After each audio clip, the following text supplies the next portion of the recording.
Joining us for Nebraska's press conference is head coach Amy Williams and student athletes Alberti Rimdahl, Amaya Hargrove, and Alexis Markowski. And Coach, if you would give an opening statement, then we'll turn it over to the players for more questions.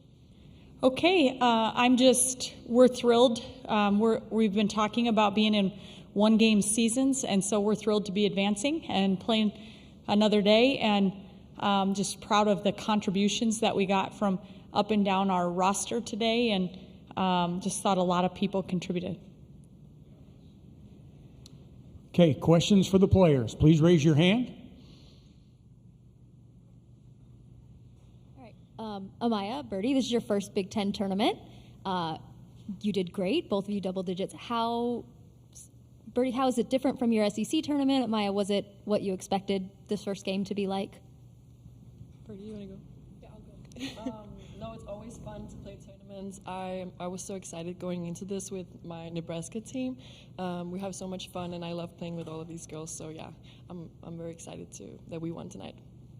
Yeah, I didn't really know what to expect. I just know the Big Ten's the best conference. So I'm just really happy to be here, and been really excited. The whole season and just this whole week, like gearing up to this moment. So yeah, I'm just enjoying it with my team. Next question for the players.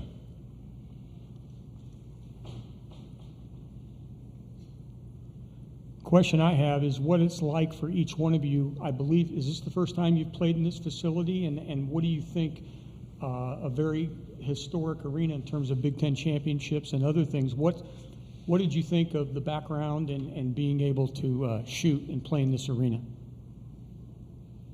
My freshman year, my freshman year we actually played the Big Ten tournament here. So we have a little bit of experience here, the seniors. So we made it to the semifinals, played against Iowa and Caitlin and lost to them. So it feels great to be back here, and it's fun to be here with this group of girls. Yeah, I'm just very excited. When I found out it was the Fevers and the Pacers gym, I was just like, that's so cool. So yeah, just very excited. Yeah, it's super fun. I'm only like 3 hours from home right now, so a lot of my family gets to come, which is exciting for me. So yeah. Another question for the players? Alexis, you have had a great season, all season, but really over the last few games, you have just exploded offensively. Can you kind of talk about maybe what's happened or what's changed that has, I don't want to say changed anything, you've been great, but like what's been going on the last couple of games, do you think? I think early on in this season, I've met with Coach Williams, and we kind of just talked about living in the moment, and I think I was kind of just struggling with that maybe, or just the grind of the season was kind of getting to me, and knowing that my time's kind of coming to an end, I feel like I really am living in the moment and enjoying every second I have out there on the court with these girls. They really are my best friends, and I want to give everything I can out there for them, and everything for this program and university. And I'm from Nebraska, so it's far beyond that, even for the state. So just knowing that I have limited time left as a Husker, I just want to give everything I have out there on the court, leave it all out there, and I just think that's kind of where my mindset has shifted. Okay, anything else for the players? Ladies, we will dismiss you now. Thank you, congratulations, and good luck tomorrow. Thank you. I'll tell him I saw you. Yeah. Okay, more questions for Coach? Please raise your hand. Coach, I asked this earlier, but talk about the depth of the Big Ten Conference, and really night in and night out you have to bring it because you're playing a team that's competing for a national tournament berth. And how do you handle keeping your kids locked in the moment and knowing that each night they have to have their best effort to be able to compete? Yeah, I mean, that's the tough challenge. I thought this conference was an absolute grind always since I've been blessed to be the head coach back at Nebraska. And then this year we added 4 of the best teams from the Pac-12 into it and making it just that much stronger. I think it's been unique and different this year where you just only have one team in the league that you're playing twice. So every game, it's kind of like a new opponent and a really good one. And so it's just a lot of preparation, a lot of, there's nothing else to do but to just talk about taking one game at a time and knowing that on any night, anybody can knock off anybody. I think we've seen that throughout the league this year, and it's just incredibly daunting. But iron sharpens iron, and it's certainly what all of the players that we have at Nebraska came here to do, is to play with and against the best players in the country, and it's just an exciting thing to be a part of. Gentlemen in the third row, then we'll go back there.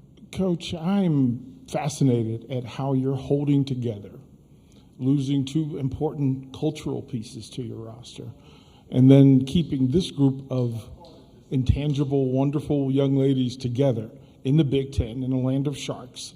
What's the special code that you're whispering to keep them connected and to have folks like Rendall and Hargrove stay connected to your mission and your task?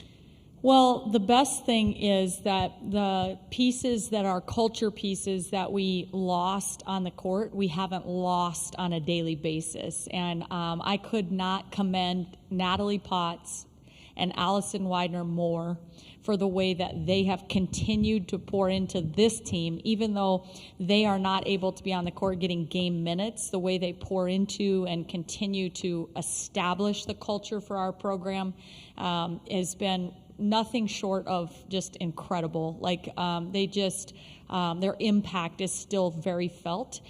Today, the girls really talked about, let's just keep going and playing for each other. And half the time, I feel like our kids are really playing for Natalie and Allison when they know that they really want to be out on the court and they can't be. And so I think that's a big part of it. But, we recruit kids that are competitive, that want to keep being challenged, and, they just have continued to grind and want to rise to the occasion.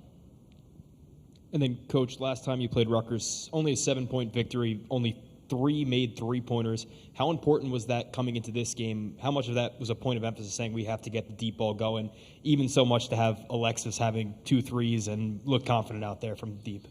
Yeah, well, when we left to go play Rutgers, we got on the airplane about 45 minutes after Allison Widener went down with her 3rd knee injury in practice, and it was a really, really emotional time for us. Emotional plane trip, emotional trip, road trip in general, and I was very, very proud of the way our team fought and tried to kind of channel their inner Allison Widener on that trip and honor her with a really tough road win. We just felt like it was a really tough road win.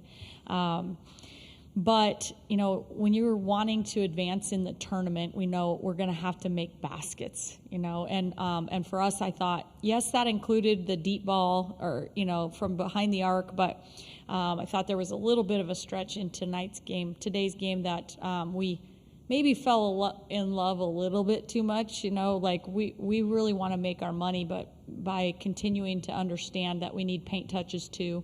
But that balanced scoring attack is going to be important for us to be able to advance or win any at this time of the year. So no doubt about it, that 3-point shooting really helped secure a little more solid victory this time around. One final question for Coach. In a tournament setting like this where there are a lot of games, short turnaround time, how important is it to have your bench get off to a good start in this? I mean, they scored 38 points this game. Can you talk a little bit about that and the importance of that? Yeah, thanks for asking that question. I really feel like that was huge for our team. We've been saying it to our kids, and for them to be able to prove that right here in the very first game of the tournament is just that it's going to take everybody on our team has to contribute something. You've got to bring something. And then, Jessica Petra got into a little bit of foul trouble early in this game, and that gave Amaya Hargrove some opportunity, and she gained some confidence. But I thought everybody, Kendall Coley came in and just made some terrific post feeds and passes and, things where everybody I felt like that got an opportunity to play was bringing something to the table, and that gave us the opportunity to really spread our minutes out, which is important as well, just to stay fresh in a tournament setting, but mostly just because we need to have that confidence that if we have to come to you, that we can count on you. Coach, thank you very much. Okay, thank you. Thanks for being here.